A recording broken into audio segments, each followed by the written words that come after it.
नमस्कार, मी बालाजी शिंदे आणि तुम्ही पाहताय लोकाशा टीव्ही।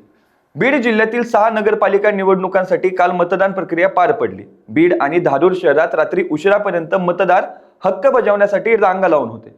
परंतु या लोकशाहीच्या उत्सवाला बीड आणि गेवराईत गालबोट लागले। गेवराईत पंडित आणि पवार गटांमध्ये तुफान राडा झाला, तर बीडमध्ये दारुड्यांसह काही लोकांनी गोंधळ घालत दगडफेक केली। माजलगाव, धारूर, अंबाजोगाई आणि परळी या चारही तालुक्यांमध्ये मतदान प्रक्रिया शांततेत पार पडली। जिल्ह्यात 6 नगरपालिकांसाठी 4 नोव्हेंबर रोजी निवडणूक कार्यक्रम जाहीर झाला होता। 21 नोव्हेंबरला अर्ज मागे घेताच 6 शहरांमधील चित्र स्पष्ट झाले। कोठे तिरंगी तर कोठे दुरंगी लढतीही झाल्या। 6 शहरांमध्ये महायुतीतीलच भाजप आणि राष्ट्रवादी अजित पवार गट हेच थोडे आमने सामने होते। त्यांना शरद पवार गटाचेही आव्हान होते। प्रचाराला वाढीव मुदत मिळाल्यानंतर 1 डिसेंबरच्या रात्री 10 पर्यंत प्रचार केला गेला। त्यानंतर मंगळवारी सकाळी 10 वाजेपासूनच मतदानाला शांततेत सुरुवात झाली होती। परंतु दुपारच्या वेळी गेवराईत तुफान राडा झाला। याचे व्हिडिओ आणि फोटो सोशल मीडियावर प्रचंड व्हायरल झाले। बीड शहरातही बालेपीर आणि शाहूनगर भागात दगडफेक, किरकोळ वादही झाले। पोलिसांनी या उपद्रवी लोकांना ताब्यात घेत त्यांच्यावर गुन्हे दाखल करण्याची प्रक्रिया उशिरापर्यंत सुरू ठेवली होती।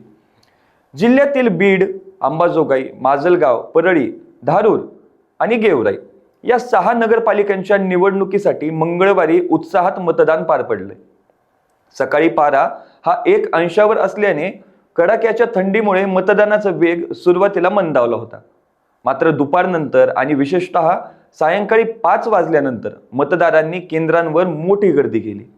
पण असे असले तरीही 2016च्या तुलनेत यंदा मतदानाची सरासरी टक्केवारी घसरल्याचं दिसून आलंय। दरम्यान या 6 नगरपालिकांमध्ये 2016 साली मतदानाची सरासरी टक्केवारी 72.88% होती। या तुलनेत 2015 मध्ये ही सरासरी घसरून 69.11% खाली आली आहे। म्हणजे जवळपास 3.54% मतदानाचा टक्का कमी झालाय।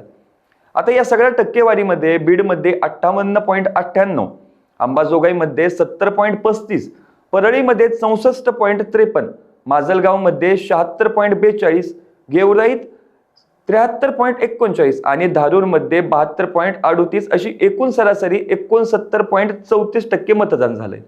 आता या मतदानाचा निकाल 21 डिसेंबरला असून मतदार राजाने काय निर्णय दिला हे तेव्हाच ठरेल। अशाच या वेगवेगळ्या घडामोडींसाठी लोकाशा टीव्हीला सबस्क्राईब करा, लाईक आणि शेअर करायला विसरू नका।